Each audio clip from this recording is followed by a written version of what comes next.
자, 미중 갈등의 탄핵까지 등 터지는 K반도체 얘기 한번 해보겠습니다. 중국 정부가 반독점법 등을 위반한 혐의로 엔비디아에 대한 조사에 착수했다. 미중 갈등이 심화되는 상황에서 국내에는 탄핵, 계엄, 이게 모든 이슈를 집어삼키면서 당장 연말에 일몰을 맞는 K칩스법 논의도 뒷전이 돼버렸습니다. 중국 수출도 막히고 보조금도 불투명하고 참 반도체가 우리나라 경제의 완전 원탑 원티어 축인데 벼랑 끝으로 몰리게 되었습니다. 두 분과 함께 이야기 나눠보죠. YMG 글로벌의 박정훈 팀장님 그리고 경제 유튜버이자 작가인 범송공자 장우진님 나와 계십니다. 어서 오세요. 안녕하세요. 네, 안녕하세요. 우선 시장에 대한 얘기 한번 먼저 해보고 가도 될까요? 어제까지만 해도 굉장히 무서울 정도로 급락을 했는데 오늘 어느 정도 회복하는 게 데드캣 바운스인지 이게 상승이 언제까지 이어질 수 있을지 살짝 이게 반가우면서도 반갑지 않습니다. 예, 어떻게 봐야 될까요? 지금 사실상 어제 좀 약간은 개인 투자자분들이 네. 정말 많은 물량을 좀 던졌고 어떤 공포심에 일단 많은 매도 물량이 좀 나왔었다 이렇게 좀 보여지고 있고요. 사실상 과거의 어떠한 뭐랄까요, 탄핵의 어떤 전국 그와 이제 또 증시의 흐름 이 부분에 대해서는 물론 시장마다 다 달랐던 그런 상황도 분명히 있었기 때문에 우리가 지금의 이 증시 상황과 이 탄핵과의 어떤 이제 공식적인 부분을 우리가 이렇게 공식화시키는 것 자체가 아직까지는 우리가 좀 너무 좀 섣부르지 않나 이렇게 생각이 드는 상황인데 일단 오늘 이제 반등하는 그러한 부분은 지금의 어떠한 정치적인 부분에 대한 약간의 어떤 의견 합의 또는 방향성 자체가 일부 그래도 시장에서 좀 긍정적으로 반응이 좀 나오고 있는 것 같고 이제 어제의 어떤 반응 자체도 일부 좀 너무 과하지 않았었나 이러한 시장의 어떤 의견들이 좀 나오고 있는 것 같습니다. 하지만 제가 마음 한켠에 좀 가지고 있는 게 뭐냐면 사실상 지금 최근에 들어서 정치적인 어떤 불안정세 때문에 국내 증시가 크게 좋지 않았었어요. 그러니까 물론 이번 계엄령 사태 이전에도 마찬가지로 전반적으로 좋지 않았었기 때문에 지금의 어떤 반등세가 분명히 이제 지금 우리가 가야 될 숙제가 너무 많거든요. 사실상 너무 많고 여러 법안적인 부분 오늘도 저희가 반도체 보안법에 대해서 좀 이야기를 하겠지만 여러 가지 그러한 부분 때문에 우리가 좀 해결돼야 할 숙제가 상당히 많다, 산적되어 있다. 자, 그래서 지금의 어떤 반등에서 이제는 V자 반등이구나 이렇게 보기보다도 네. 일부 사실 어제의 어떤 낙폭을 어느 정도 회복하는 선에서 우리가 좀 시장을 먼저 좀 지켜보고 한 발 뒤에서 우리가 먼저 여러 가지 어떤 정치적인 상황, 경제적인 상황 그리고 우리나라의 경제 성장률부터 해서 여러 가지 기업적인 어떤 실적에 대한 그런 부분들까지 그리고 2025년에 대한 전망 중요하잖아요. 그러다 보니까 여러 가지 우리가 좀 봐야 될 어떠한 요인들은 좀 많이 남아 있다. 이렇게 좀 제가 먼저 말씀드리고 싶습니다. 네. 우선 시장 상황에 대해서 어느 정도 짚어주셨지만 아직 가야 할 길이 많기 때문에 당장 반갑게 맞이하기는 조금 이른 것 같다. 사실 같은 생각이실 것 같아요. 네, 네. 맞습니다. 일단은 지나친 쏠림에 대한 반등이 굉장히 컸다고 보고 있고요. 어제를 보면 양시장에서 이제 외국인과 기관은 양 매수가 들어왔어요. 반대로 얘기하면 개인이 순 매도를 보였다는 건데 네.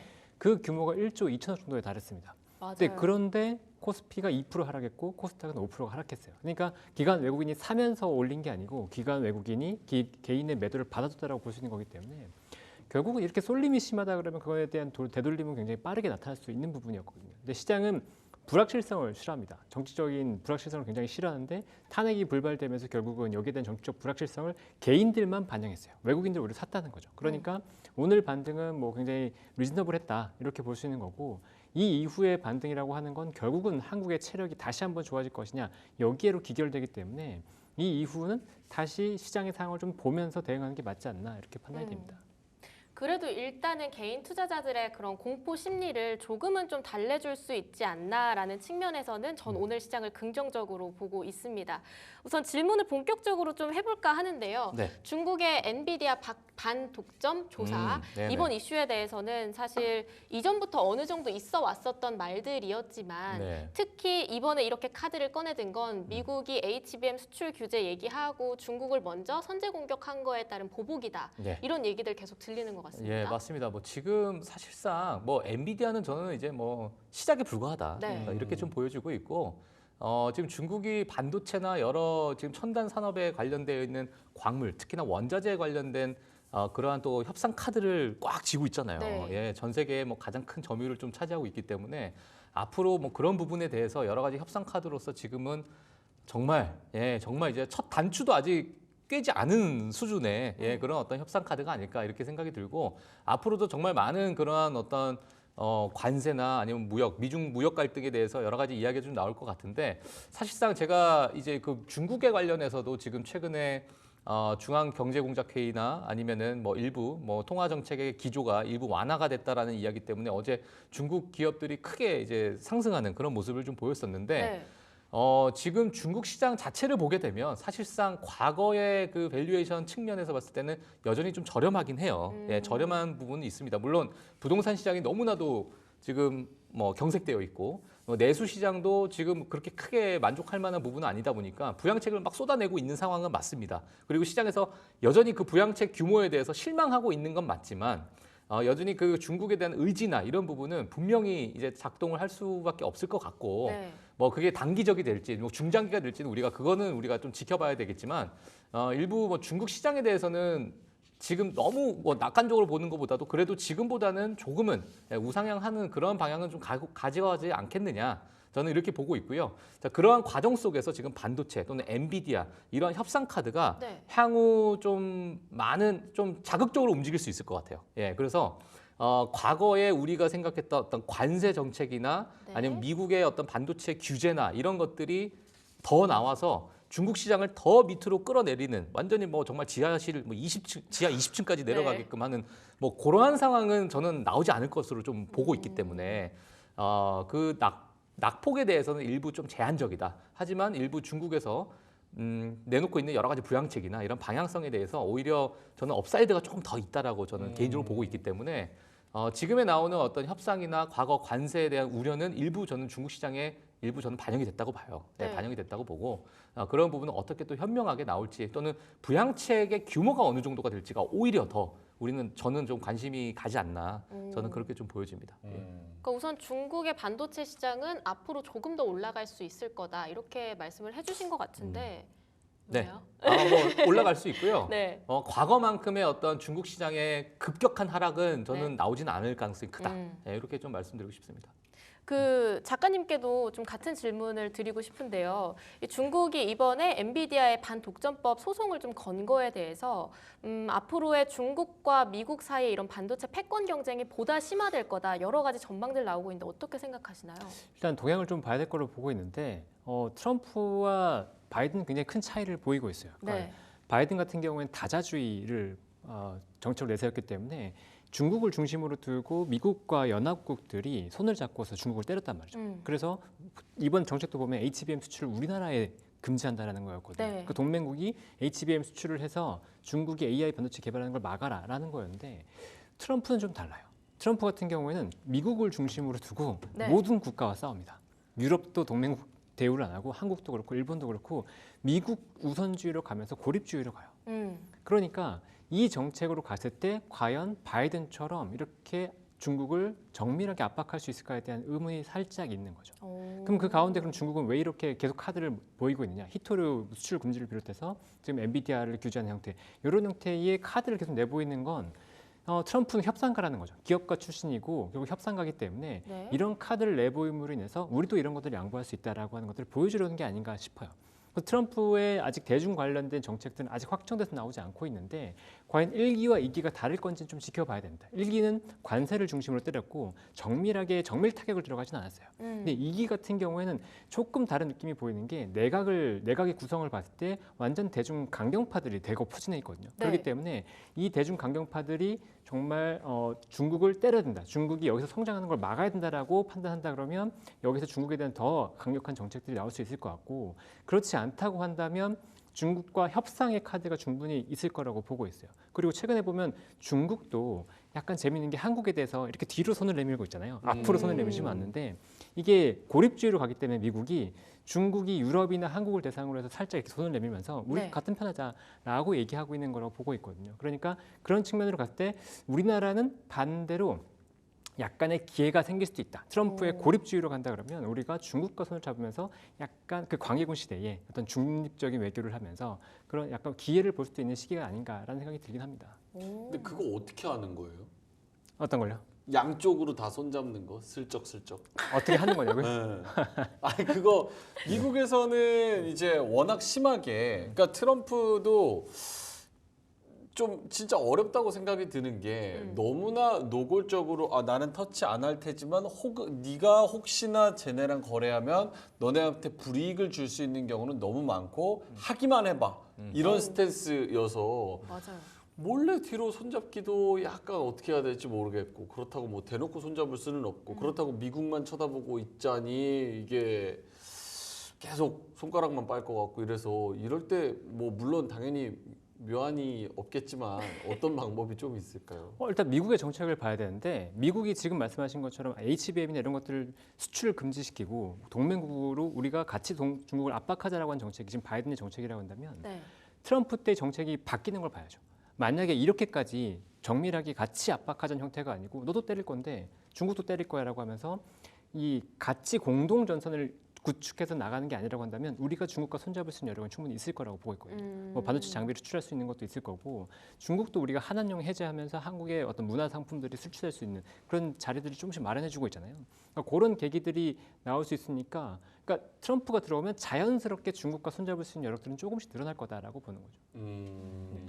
그러니까 오히려 섬세하게 공략을 하고 뭔가 정책에 있어서 규제가 들어갔었던 게 지금 행정부라고 그렇죠. 한다면, 트럼프 행정부 때는 그냥 다 때려버리니까 네. 오히려 그 사이에서 틈새를 좀 찾을 수 있다. 그렇죠. 네, 이렇게 볼 수 네. 있을 것 같고. 근데 좀 걱정인 게 네. 트럼프 지금 당선인 같은 경우는 굉장히 보여주기식 정치를 좋아하잖아요. 근데 이번 계엄 이슈에 대해서도 미국도 뉴스 보고 알았다, 이런 얘기가 나오고 있는 상황에서 앞으로의 외교가 조금은 어려울 수 있을 거다라고 하는 여러 가지 얘기들 좀 있잖아요. 네. 앞으로 저희가 좀 이런 반도체 시장도 결국은 수출이니까 굉장히 외교가 중요할 텐데, 이런 부분에 조금 장애물이 걸린 건 아닌지, 이런 부분들 좀 걱정돼요. 장애물이 될 것 같아요. 저는 될 것 같고, 예, 지금 뭐 왜냐하면 이 시기적으로 봤을 때 내년 1월이 되면은 정식으로 이제 출범이 될 텐데 트럼프 2기가 지금의 그러니까 이런 거죠. 사실 뭐 조금 덜 주고 많이 가져가자. 너희들 약간 혼란스러우니까 과거에는 어느 정도 뭐 계산이 되어 있었던 여러 가지 어떤 비즈니스적인 네. 예, 협상 단계가 좀 있었다면 지금 뭔가 내가 조금만 줘도 많이 가져올 수 있을 것 같은데, 한국 같은 경우에 뭐 이렇게 이제 또 생각할 수 있잖아요. 트럼프 입장에서는 워낙 비즈니스적으로 뛰어난 사람이니까 약점을 잘 공략할 수밖에 없을 것 같고요. 사실상 예, 그러한 관점에 봤을 때는 이 여러 산업적인 밸류체에서 특히나 오늘 뭐 반도체 이야기가 좀 나와서 그렇지만은 네. HBM에 있어서는 우리나라가 월등히, 또 SK하이닉스 같은 경우에 또 월등히 또 시장 점유율을 좀 가지고 있기 때문에 이러한 부분에서 좀 압박이 좀 강하게 나올 가능성도 좀 개인적으로 좀 크다, 이렇게 좀 보여지고 있고, 그러니까 밸류체인 안에서의 강점을 갖고 있는 산업을 분명히 트럼프는 지금 이렇게 좀 혼란스러운 전국 사이에서 또 비즈니스 또 카드로, 협상 카드로 또 내놓을 가능성이 좀 크지 않을까, 뭐 이렇게 좀 보여지기도 하고요. 네. 뭐 여러 가지 뭐 그 변수는 우리가 좀 지켜봐야겠지만 지금 상황에서는 정치적인 안정이 좀 최우선이 될 수밖에 없는 상황인데, 저 오늘 뭐 방송 전에도 보니까 지금 민주당 이재명 대표가 예산안을 뭐 빠르게 신속하게 처리하겠다라는 그런 이야기도 좀 나온 걸 봤어요. 자, 그러다 보니까 그래도 민주당 측에서 일부 뭐 예산안 표결이나 이런 것들이 좀 과감하게 좀 진행이 돼서 일부 좀 정세 자체가 좀 안정화가 되면 또 다른 이야기가 또 나올 수 있기 때문에 뭐 그 부분은 우리가 조금은 더 지켜봐야 될 시점이 아닐까, 이렇게 보여집니다. 예. 그거는 속보로 이제 나온 건데, 이재명 대표가 오늘 예산안 처리하겠다, 대한민국 결코 무너지지 않겠다라고 얘기하면서 여야정 3자 비상경제 체제 뭐 이런 네. 얘기를 또 했네요. 빠르게 전국이 안정화된다고 한다면 지금보다 뭔가 외교적인 측면에 있어서 빨리 뭔가 정리를 해야 될 거는 굉장히 많을 것 같은데, 네. 무엇보다 지금 국내 반도체 회사들이 굉장히 덜덜 떨고 있는 게 칩스법이라든지 이런 반도체 특별법에 있어서 굉장히 큰 제동이 걸릴 거다, 이런 부분들이 사실 굉장히 공포감을 자아내고 있잖아요. 앞으로 저희가 트럼프 2기가 딱 도래한다고 했을 때 반도체 특별법 폐기라든지 이런 부분들 우려해야 되는 거 맞잖아요. 가능성이 높다고 보는 게, 네. 트럼프의 지금 가장 이제 핵심 정책 중에 하나가 감세거든요. 근데 네. 감세 일환에서 결국은 재정이 부족해진다 그러면 이게 국채 발행으로 이루어질 거고 인플레이션으로 우려가 된다라는 게 이제 큰 컨센서스인데 네. 이거를 만회하기 위한 여러 가지 정책들을 좀 생각해 놓고 있어요. 그러니까 대표적인 게 이제 관세를 통해서 돈을 벌겠다라는 거고, 그다음에 약가를 인하시키겠다는 게 굉장히 강하게 들어오고 있고, 에너지를 적극적으로 개발해서 에너지 가격을 다운시키겠다는 게 있고, 여기에 플러스로 있는 게 바이든 정부 때 퍼줬던 보조금을 축소시키겠다는 거기 때문에 이 차원에서 IRA 관련된 신재생 에너지 관련된 보조금이라든가 칩스 액트 관련된 보조금이 축소될 가능성이 굉장히 크다라고 보는 거죠. 그러면 칩스 액트가 미국의 반도체 패권을 가져가기 위한 건데 왜 이걸 줄이냐라고 본다면 네. 트럼프의 생각은 이거예요. 당근을 주지 않아도 채찍만 때린다고 하더라도 우리나라로 올 거다라고 생각하는 거죠. 그렇다고 하면 미국으로 어차피 올 건데 왜 돈까지 줘가면서 우리가 해야 되냐라는 차원이기 때문에 칩스 액트 관련된 반도체 보조금은 충분히 폐지가 될 수 있다라고 생각할 수 있는 부분이고, 네. 그렇게 보면 우리나라 입장에서는 생산 원가가 올라가기 때문에 분명히 부담이 되는 거는 맞을 것 같습니다. 이 가운데서 중국에 대한 압박이 만약에 트럼프 시기에 떨어진다고 한다면 중국의 반도체 경쟁력이 올라올 수 있기 때문에 중장기적으로 우리나라 기업들이 살짝 좀 위험에 빠질 수 있는 그런 네. 이제 계기가 될 수 있다고 보는데, 다만 그 가운데서 우리나라 기업들이 기술 개발을 통해서 초격차로 간다 그러면 거기에서는 또 다른 기회가 있을 수 있다라고 보고 있고, 아까 말씀주셨던 것처럼 HBM에서는 우리나라가 워낙 강한 경쟁력을 갖고 있는데 이 HBM의 특징이라고 본다 그러면 약간 ASIC화라고 볼 수 있어요. ASIC화라고 하는 건 기존의 반도체는 원자재와 같은 성격이었거든요. 그러니까 범용 반도체였기 때문에 그냥 팔면 어디서든 쓸 수 있는 거였는데, 지금의 HBM은 고객의 특성에 맞춰서 우리가 자체 설계를 한 다음에 납품해야 되는 고객 맞춤형 서비스가 되고 있는 거죠. 이런 형태의 반도체가 된다고 한다면 중국 반도체보다는 신뢰성이 높은 우리나라 반도체, 그리고 기술력이 높은 우리나라 반도체가 좀 더 영향력을 갖고 가져갈 수 있기 때문에 뭐 미국의 어떤 정책이 약간 뭐 반도체 불합리하고 좀 안 좋다고 하더라도 결국 우리나라 반도체 업체들이 고객사와의 관계를 어떻게 가져가고 또 기술을 어떻게 축적하냐가 굉장히 중요한 이제 시기가 될 거다라고 보고 있긴 합니다. 그러니까 점점 AI 관련한 수요는 줄어들고 있는데 거기에서 중국은 막 저가 밀어내기 공세로 이제 디램이나 이런 메모리 반도체에 있어서 시장을 막 장악해내고 있으니까 거기에서 살아내려면 우리나라는 기술력에 있어서 좀 우위를 점할 필요가 있다. 특히 칩스법이나 뭐 앞으로 있을 반도체 특별법이 어떻게 될 거냐 뭐 이런 것들에 대해서도 결국은 기술력으로 가야 된다. 이렇게 봐야 할 것 같은데 예. 근데 제가 또 최근에 봤었던 게 반도체 시장이 지금은 조금 둔화되고 있지만 내년 하반기부터는 또 다시 성장하는 사이클로 들어갈 수 있다. 이런 얘기들도 있었거든요. 예, 지금 뭐 사실 저는 뭐 좀 극단적으로 얘기하자면, 네. 예, 지금 반도체 시장은 엔비디아가 혼자 다 끌고 가고 있어요. 네, 그렇죠. 예, 어쩔 수 없어요. 이게 지금 뭐 AI의 메가 트렌드, 이 AI 메가 트렌드에서 가장 중요한 이제 AI 칩인데, 네. 그 AI 칩에서 가장 큰 데이터 센터발 AI 칩을 가장 크게 거의 뭐 독점이죠. 아직까지도. 오늘 뭐 이런 얘기가 나왔는데 AMD가 사실상 그 후발주자로서 엔비디아와 약간은 조금 견줄 수 있을 만한 그런 후발주자가 아니겠느냐 했는데 그 AMD의 투자 의견이 줄줄이 하향 조정되고 있습니다. 네. 얘가 엔비디아만큼의 어떤 여러 가지 수요적인 측면이 여전히 좀 부족하다라는 게 지금 시장에서 나오고 있기 때문에 엔비디아의 독주 체제는 뭐 여전히 이어질 것으로 보여지고 있고, 그러면 엔비디아를 어떻게 우리가 좀 봐야 될까 이렇게 봤을 때 지금 2025년에 대해서 이야기를 하게 된다면 뭐 블랙웰에 대해서 이야기가 정말 많이 나오고 있죠. 뭐 수요가 어마어마할 것이다. 뭐 지금 지속적으로 여러 가지 주문들이 밀려 있는 상황이고, 네. 여기에 따른 또 그 이후에 또 플랫폼이 있어요. 루빈이라는 플랫폼이 있습니다. 예, 이건 또 블랙웰보다 더 뛰어난 네. 예, 그러한 AI 칩인데 플랫폼이죠. 근데 이제 그 루빈도 마찬가지로 6개월 정도 또 앞당길 가능성이 크다. 자, 그렇게 되면 제가 오늘 좀 화면을 좀 준비를 했거든요. 네. 그래서 여러 가지 전 세계 반도체 시장에 대한 전망이나 어떤 사이클적인 부분을 봤을 때 네. 이 빨간색 선을 좀 보시면 될 것 같습니다. 이게 보시게 되면 가장 밑에 이렇게 볼록 내려간 부분이 2023년이에요. 네. 그 다음에 2024년에 이렇게 훅 올라갔죠.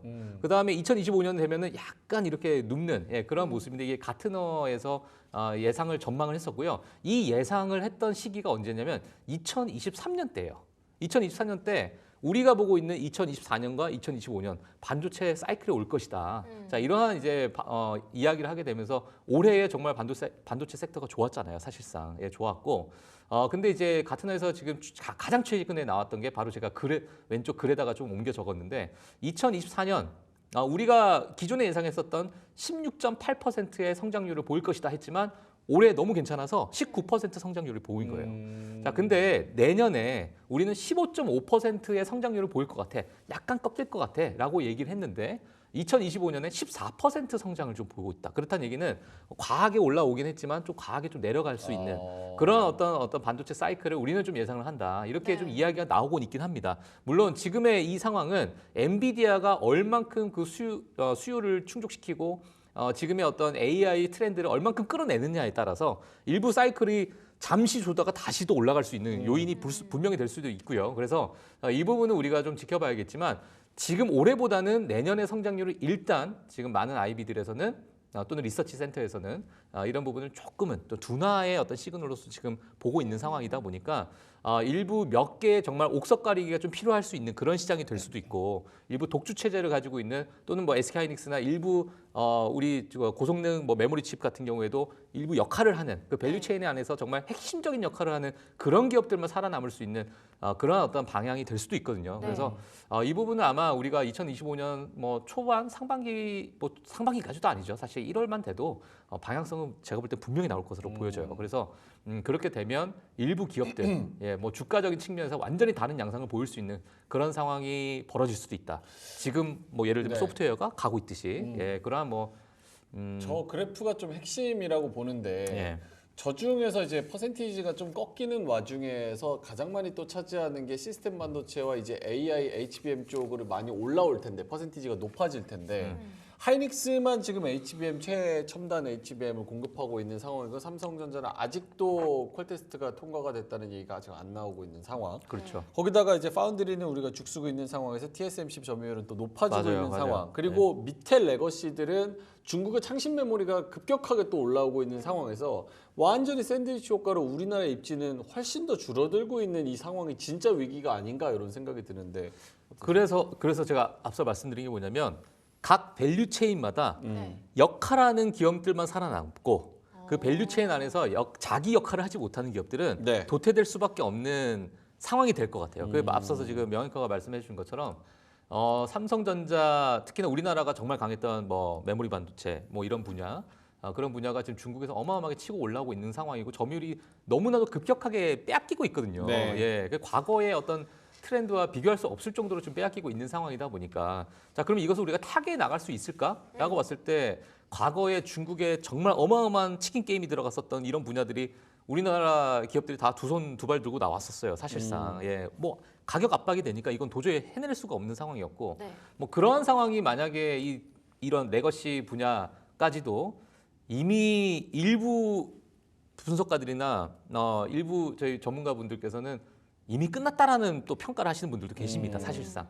예, 이러한 어떤 가속도를 봤을 때, 자 그래서 그 부분을 우리가 조금 냉철하게 좀 바라봐야 될 그런 시기가 아닐까, 예 이렇게 보여지고 있고, 그래서 뭐 앞서 말씀해 주신 것처럼 기술적으로 우리가 완전히 우위를 점하는 그러한 어떤 기술 개발 자체 또는 혁신 이런 부분이 우리가 더 절실하다 이렇게 말씀을 좀 드리고 싶습니다. 그 아까 작가님께서 좀 보호무역주의로 갈 거다 막 이런 말씀을 해주셨는데 사실 중국은 굉장히 땅이 크고 여러 가지 기술이나 이런 것들도 많잖아요. 그럼 오히려 그런 다 같이 무역하고 교역하고 하는 게 아니라 다 보호무역주의로 다 잠갔다고 했을 때 하웨이도 AI 칩 도전하고 있고 여러 가지로 그 안에서 얘네들이 쫙 성장을 해가지고 나중에 기술적으로도 우위를 점할 가능성 이러한 부분에 있어서도 걱정을 안 해도 괜찮을까요? 미국도 그게 두렵기 때문에 네.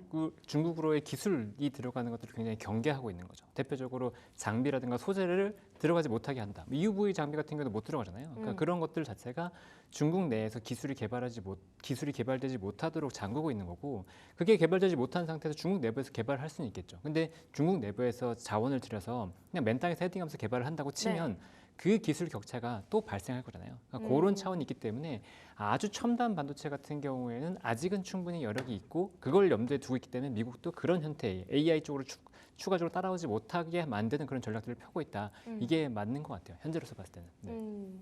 그러면 그런 상황 속에서 저희가 메모리 반도체가 굉장히 많잖아요. 시장 점유율 측면에서 이런 메모리 반도체 타격은 크지 않을지 그런 부분들도 우려가 되는데요. 저도 이제 굉장히 그게 의문이긴 한데 요거 이제 그림 하나 보여주시면 네. 이제 기본적으로 반도체의 성향은 시클리컬이거든요. 그러니까 시클리컬의 성향은 수요와 공급에 따라서 굉장히 좌우가 됩니다. 근데 최근에 보면 중국의 공급이 굉장히 늘어나기 때문에 2025년까지 D램에서 캐파가 늘어나면서 가격이 빠질 것이라고 얘기가 되고 있어요.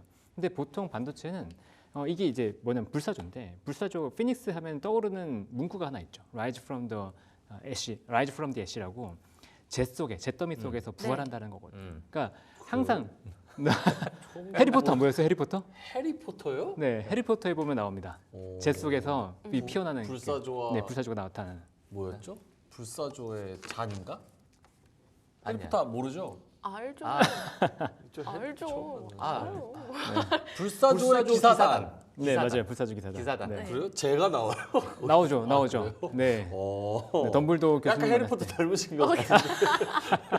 어쨌든 죄송합니다. 네. 불사조와 제가 있는데. 그러니까 이런 네. 잿 속에서 시클리컬은 항상 그래요. 네. 잿더미 속에서 반등을 나오는데 결국은 이게 수요와 공급에 불을 취해서 수요가 증가하면서 올라가는 그런 성향을 보이게 되거든요. 그러니까 그러면 결국은 이 불사조라고 하는 건 산업입니다. 반도체 산업은 좋아질 텐데 우리나라 산업이 좋아질 거냐에 대한 의문이 있잖아요. 다음 그림 한번 보면 이게 지금 우리나라 반도체에서 가장 큰 외국인들이 왜 팔고 있냐에 대한 의문을 보여주는 이제 그래프인데 이 일본을 보시면 일본이 1980년대에 반도체 시장을 완전히 장악했습니다. 시장 점유율 60%가 넘었어요. 그런데 무너져 내렸죠.